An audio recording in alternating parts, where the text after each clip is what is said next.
Hi,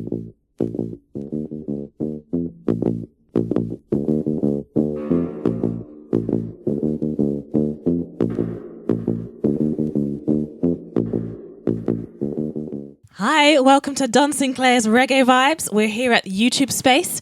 I'm Akila, and I'm joined by, straight from Jamaica, Ras Sherby. How are you doing? Oh, thank you very much, my dear. I'm doing pretty well. Good, good. Thanks for coming on with us today. Of course. We've got a couple of questions for you. Are you ready? Of course. Let's have a go then. Let's go. Let's have a chat. So, Ras, what age did you get into music?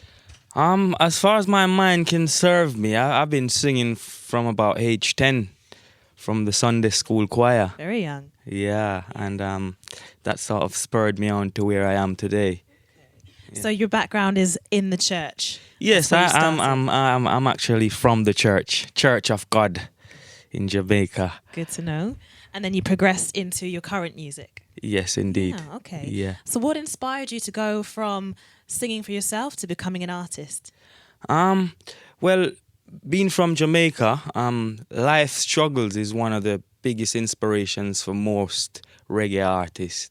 And also using that life struggle to inspire others to come out of the struggle. And that's been one of the main focuses of my music, really. Sort of a cry for the people. Okay. And it's worked pretty good so far. Yeah, sounds good. So, can you tell me what was the first single that you ever bought? I was contemplating that on coming here, actually. I've been contemplating that for about a week now, trying to figure out what the first single I ever bought. I think that might have been a Tracy Chapman album, actually. But yeah, as far as I think that was my first album I ever. It wasn't a single; it was an album. I saved my lunch money and paid for that from school. So to my memories serving, I think that would be the answer. Yeah, which Tracy Chapman one was it? It's the one with the fast car in it. Best one. Yeah. I can't remember the now. name of the actual album. I'm skipping through the tracks in my mind at the moment. I know which one you mean. I have the same one. Yeah. One with her short dreads, and she's looking pretty good on that one, actually. Oh, I love Fast Car. One of my favourites, actually. Yeah. So what's your favourite album by another artist? There is a few. But one of my favourites is Black Woman and Child by Sizzla.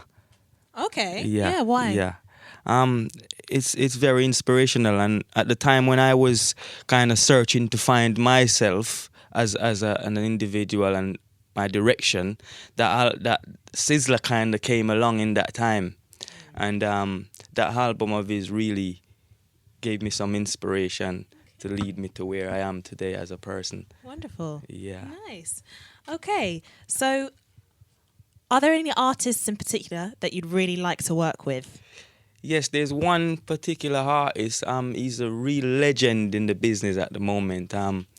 His name is Burning Spear. You must have heard of Burning Spear. I have, yeah. He's one of the monarchs carrying the reggae business today.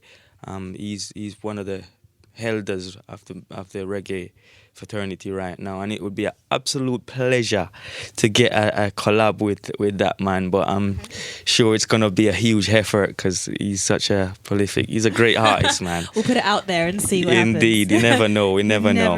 Yeah. Never know. What was the last event that you played at? I was in Essex last Friday, Southend, doing a dub session with Youth Sound, one of the biggest dub sounds in England. It's been in the business for 30 years, and I have the pleasure of touring with them. So last week we was in Southend on the beach. That was such a great event, actually.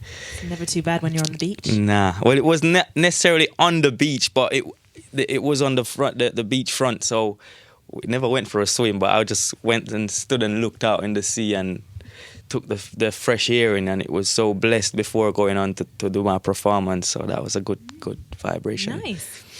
What's been the best moment of your musical career so far? When I achieved my first album in 2007, and as I heard the sister said earlier on, I'd done it single-handedly.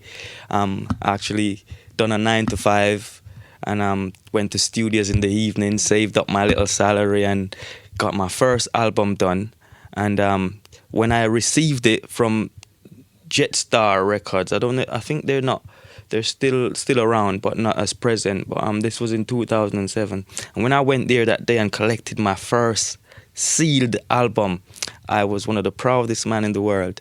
And then a week later, someone came to me and said, "You know what? I just saw your album in HMV." Wow. And I was like, "Are you serious?" And I was at work, and on my lunch hour, I went down to HMV and I saw my album standing there next to, I think it was a Tanya Stevens or a Beanie. I can't quite remember, but it was all amongst all the big stars of the reggae business, and it was such a proud moment. I can imagine. Yeah. So we've talked a bit about your music. Can you describe it for our audience? Well, I love to consider my music as uplifting and something who can give someone an incentive to do better with themselves. I love to inspire people, but within a happy way as well. How long have you been writing? Well, I grew up around a writer. My late dad was an author. He wrote a book called The Bush Doctor, which sadly we lost him in 2014, but his book is now soaring to new heights. And being grown up around a dad who's a writer and a mum who's a teacher, writing has always been in my blood. So I've been writing since school days, writing lyrics for myself and other artists, and I've perfected that through the years, and I'm very proud of that. Yeah, nice. Can you name 3 artists that you'd like to be compared to, or have been compared to? Well, I have been.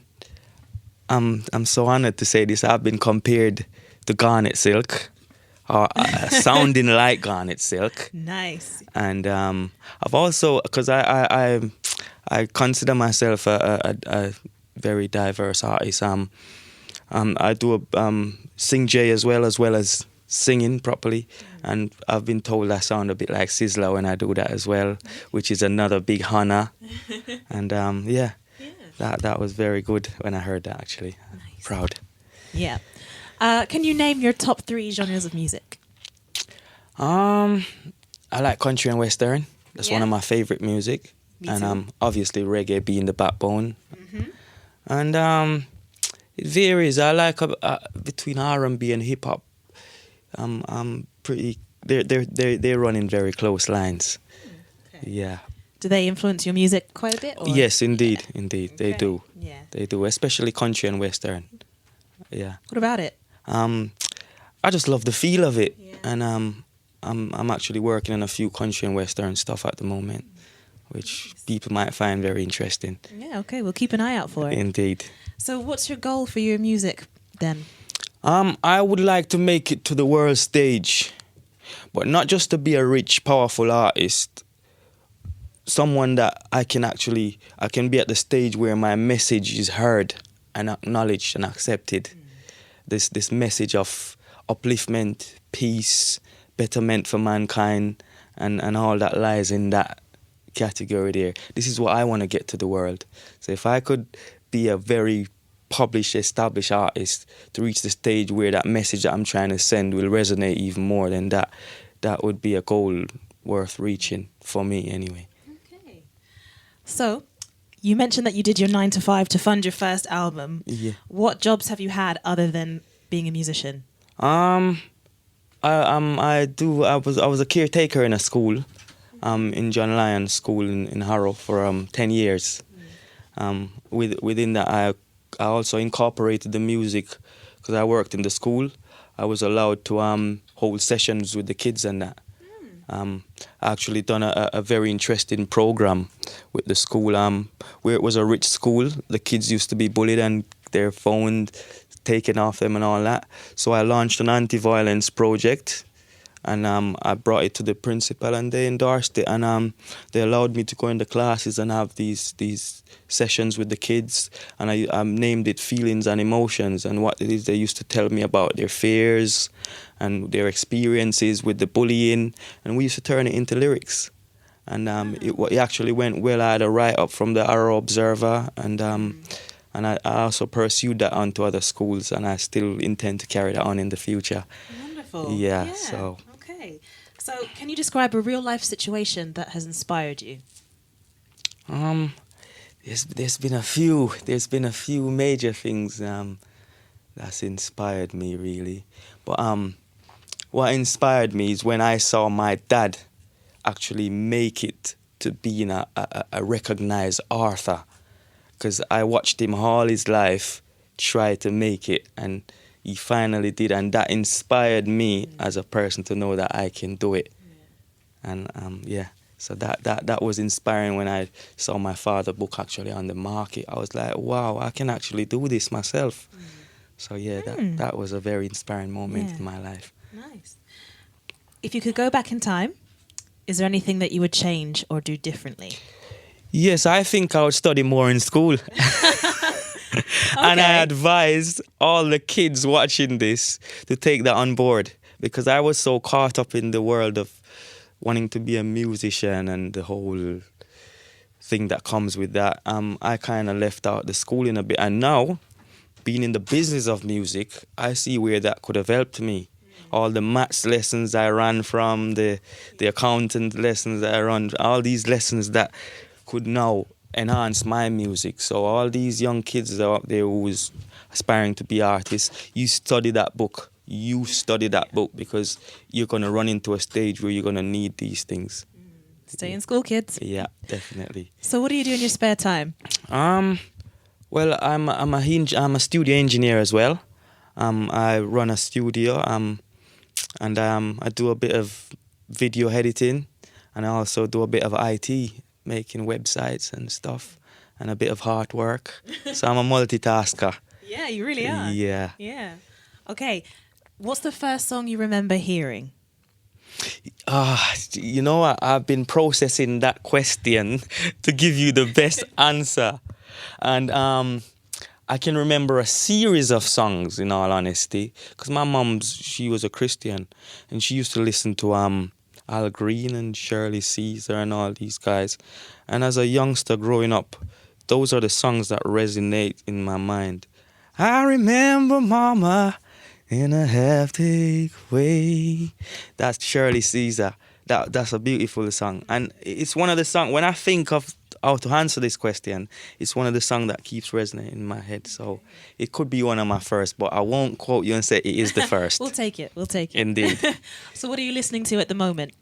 I listen to a wide range of music, but I'm into a bit of acoustics these days. All the reggae is always there, but I like a bit like Ed Sheeran. He's one of my favorite artists of the moment. Yeah, I really love that acoustic feel. He's doing well. Yeah. Of all of your songs, which one are you most proud of? Can you name one?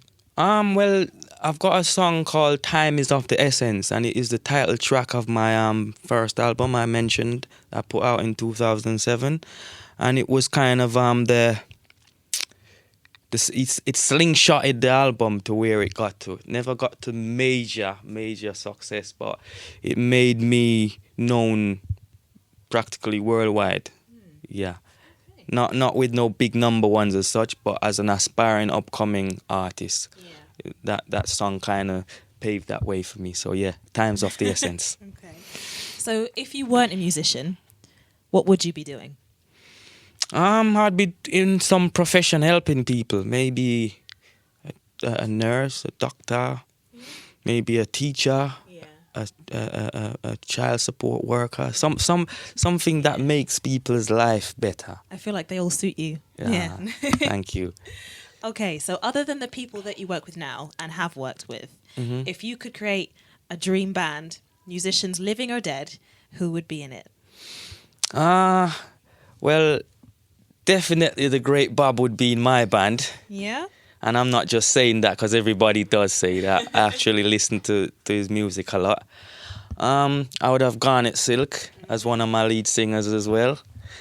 And I would have Sly and Robbie as my part of my band. And maybe a couple of great other artists along the way. We could put the dream band together. But those are some of the main people that I would have in my roadie band, so to speak. Yeah. So I know you listen to a lot of genres of music. Is there anything that you can't stand? Not necessarily. There is in every genre there is certain aspects of it that gets annoying. I mean, even in reggae I love so much. There's certain reggaes I won't listen to. I mean, the derogatory ones and ones that's dealing with nothing hopeful at all.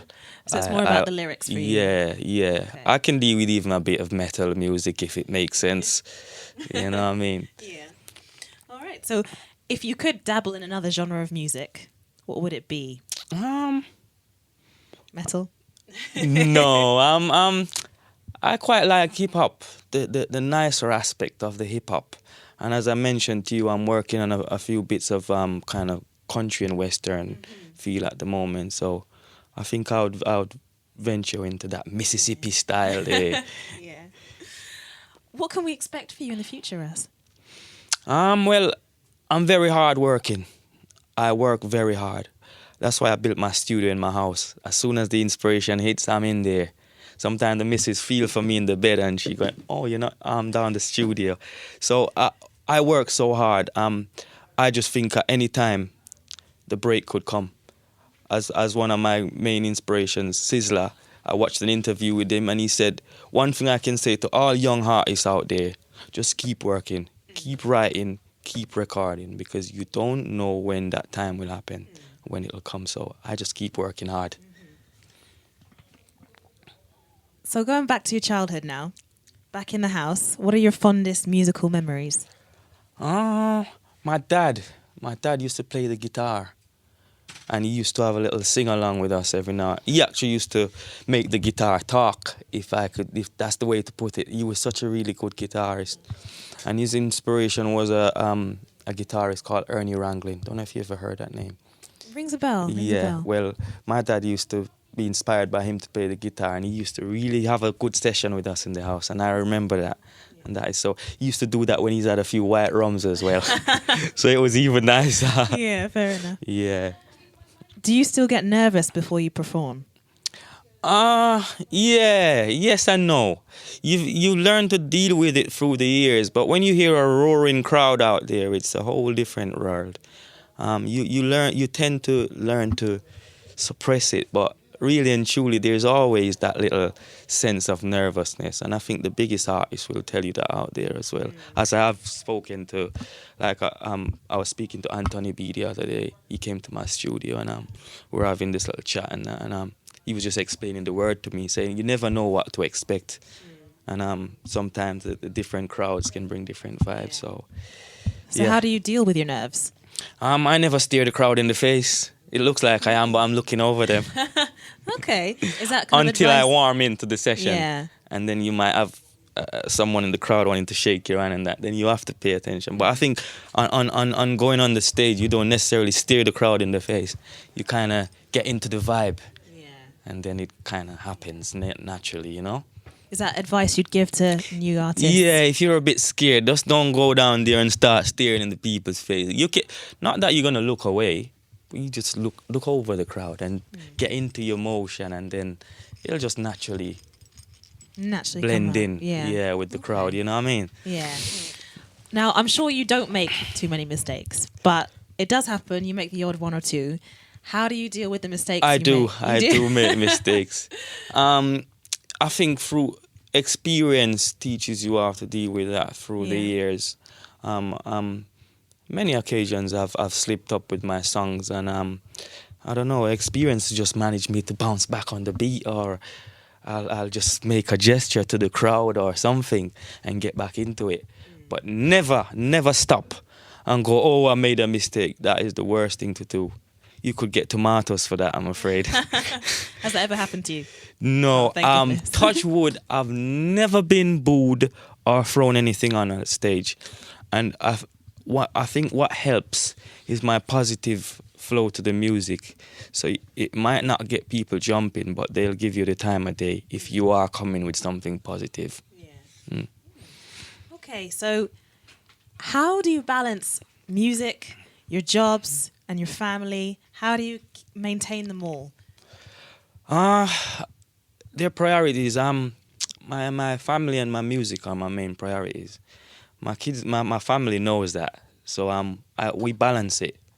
they give me my time and I give them theirs, and we have a fine balance there with the music, you know.